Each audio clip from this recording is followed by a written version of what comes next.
ओ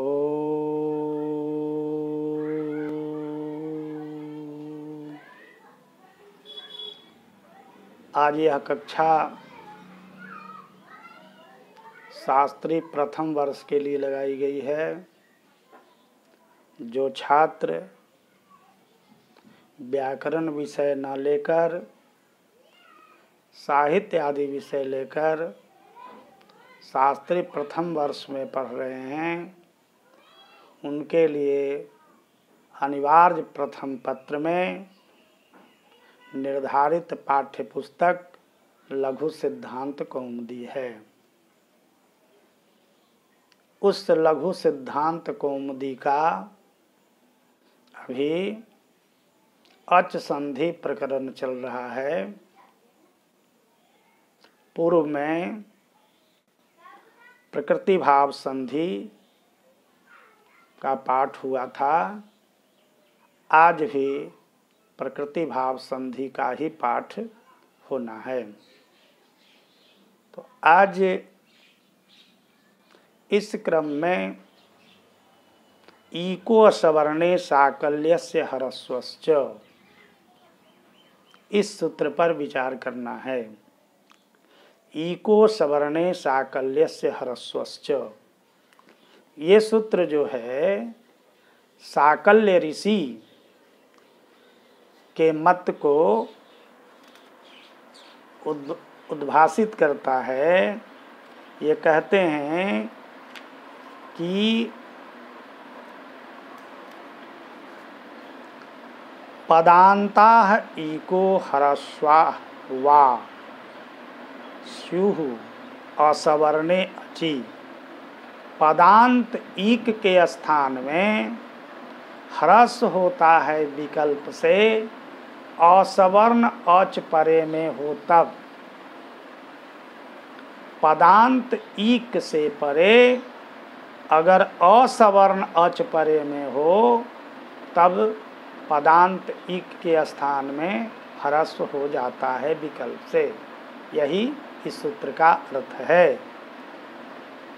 तो अब यहाँ पदांत ईक के स्थान में ह्रस्व होता है असवर्ण अच परे रहने पर। उदाहरण देते हैं, चक्री जोर अत्र। चक्री शब्द जो है, चक्र शब्द से यहाँ इन प्रत्यय किया गया है, अत इन ठनो, तो चक्रिन शब्द बन जाता है। चक्रिन शब्द से सुविभक्ति लाकर प्रथम पुरुष एक वचन में चक्री रूप बनाया जाता है, जिसका रूप गुणी के तरह चलता है। चक्री चक्रिनौ चक्रिनः, चक्रिनम चक्रिनौ चक्रिनः, चक्रिना चक्रिभ्याम चक्रिभिः, चक्रिने चक्रिभ्याम चक्रिभ्यः, चक्रिनः चक्रिभ्याम चक्रिभ्यः, चक्रिनः चक्रिणोः चक्रिणाम, चक्रिणी चक्रिणोः चक्रिषु। हे चक्रिन, हे चक्रिनौ, हे चक्रिनः, उन्हीं के तरह। तो यह जो चक्री रूप है, चक्र को जो धारण करते हैं उनको चक्री कहते हैं। चक्र से आप लोग समझ रहे होंगे कि कौन सा चक्र? सुदर्शन चक्र। सुदर्शन चक्र को धारण करने वाले भगवान विष्णु हैं।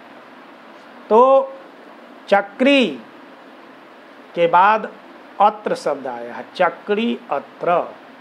यहाँ ई को यणची से यण हो सकता है, ई के स्थान में यण होगा अच परे रहने पर।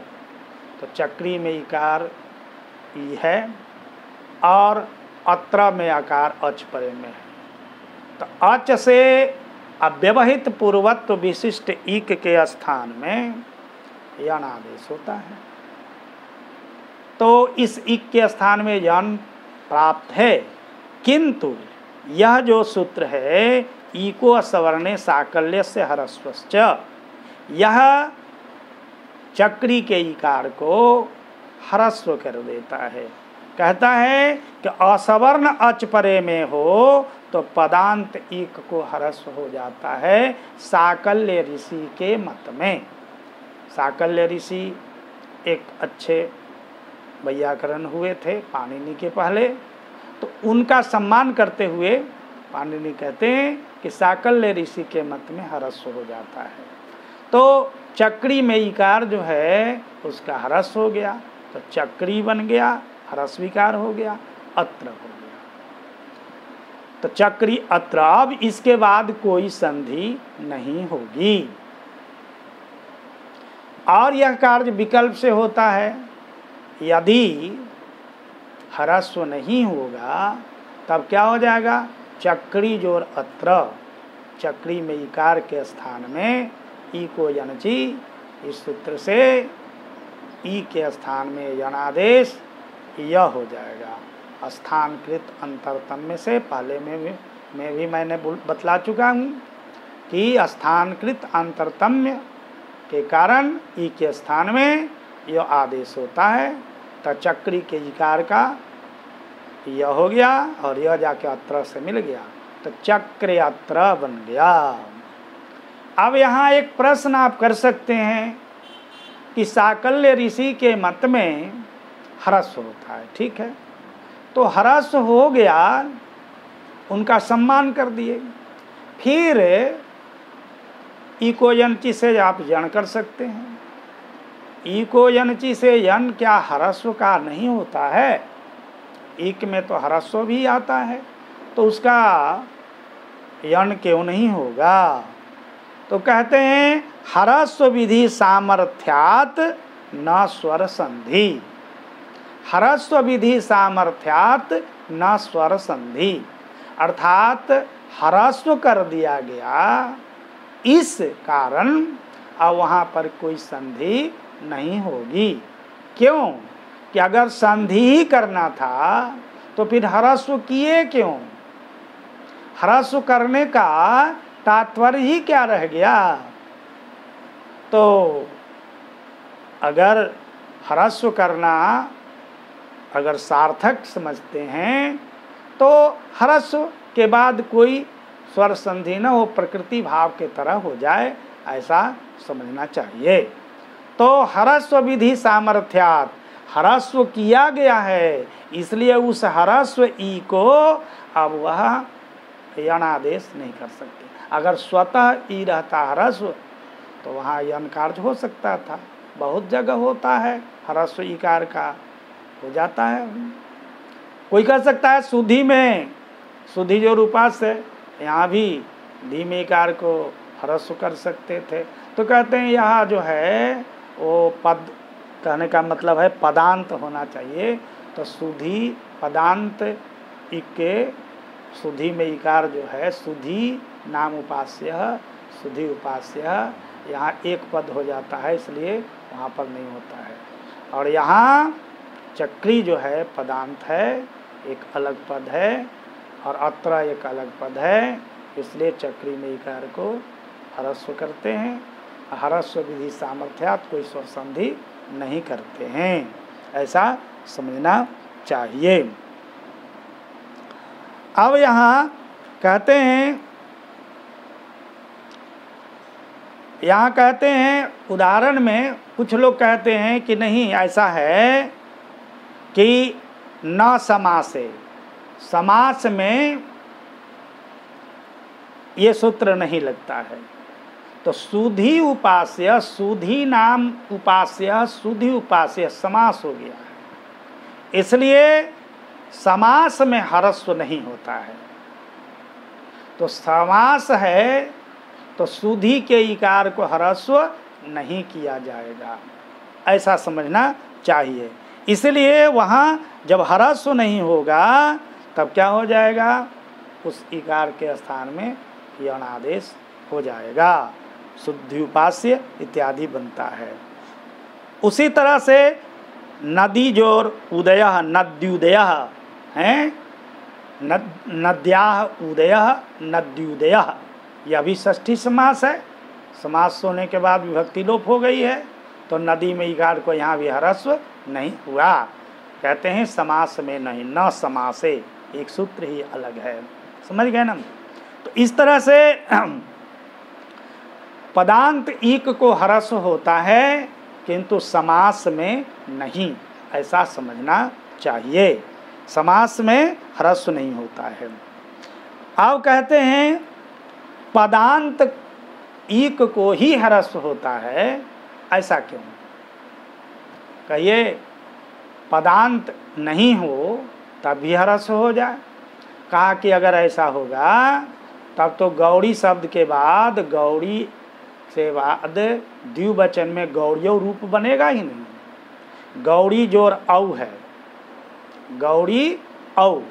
अब यहाँ गौरी में इकार को भी ह्रस्व हो जाएगा तो गौरी ह्रस्व इकार औ, ऐसा एक रूप बनने लगेगा। ह्रस्व नहीं होगा तब गौड़ियो बनेगा, दो रूप बनने लगेगा। तो इसीलिए कहते हैं कि पदांत ईक को ह्रस्व होता है। गौड़ी का ई जो है, गौड़ी स्वतः पद नहीं है। जब पद नहीं है तब गौड़ी का इकार पदांत नहीं हो सकता है। तो पदांत नहीं है इसीलिए यहाँ ह्रस्व नहीं होता है। ईको सवर्ण साकल्य से ह्रस्वश्च, इस सूत्र से तब क्या हो जाता है, सीधा ईको यणची से गौड़ी में इकार के स्थान में यन आदेश होता है। गौड़ी के इकार के स्थान में य जाके उससे मिल जाता है। और र जो है उसका जल तुम्बिका न्याय न रेफस्य ऊर्ध्वगमनम, इस न्याय के तहत रेफ का ऊर्ध्वगमन हो जाता है, अर्थात रेफ जो है ऊपर चला जाता है, तब गौड़ियो बनता है। उसी तरह गौड़िया बनेगा। तो इस तरह से पदांत जो होगा ईक, उसी को ह्रस्व होगा। असवर्ण अच परे में होगा तब, ऐसा इन्होंने कहा है। न समासे का उदाहरण बाप्यस्व देते हैं। बापी जोर अश्व, बापी तालाब को कहते हैं। वापी माने तालाब का घोड़ा, यहाँ भी ह्रस्व था। ये पदांत ईक है, होना चाहिए, लेकिन यह समास है। समास होने के कारण यहाँ भी ह्रस्व नहीं हुआ। तो ईको यंची से वापी में इकार के स्थान में यन हो गया। तो पदांत ईक रहने पर भी जहाँ समास होगा, समास की स्थिति में ह्रस्व आदेश नहीं होगा, ऐसा समझना चाहिए। चक्री अत्र, यह वाक्य है। चक्री अत्र, चक्री अत्र तिष्ठति, चक्री अत्र खादति, इस तरह से वाक्य है। यह वाक्य समास नहीं है, समास संज्ञा नहीं हुई है, इसलिए यहाँ पर ह्रस्व हो गया। और ह्रस्व हो गया तो चक्री अत्र यह रूप बना, और ह्रस्व विकल्प से होता है। अगर नहीं होगा तब ईको यन से जन होकर के चक्री अत्र भी बनेगा, ऐसा समझना चाहिए। तो इस तरह से हम लोग ये समझे कि यह जो है सूत्र है दोनों कार्य करता है, ऐसा हम लोग समझना चाहिए। ह्रस्व भी और ह्रस्व न भी। ह्रस्व जब कर देता है तो वहाँ संधि नहीं होगी ह्रस्व विधि के सामर्थ्य से, और ह्रस्व अगर नहीं करेगा तो वहाँ यन हो जाएगा। असवर्ण अच परे रहने पर यन या कोई भी संधि हो सकती है, ऐसा हम लोगों को समझना चाहिए। पुनः शेष अगली कक्षा में। ओम।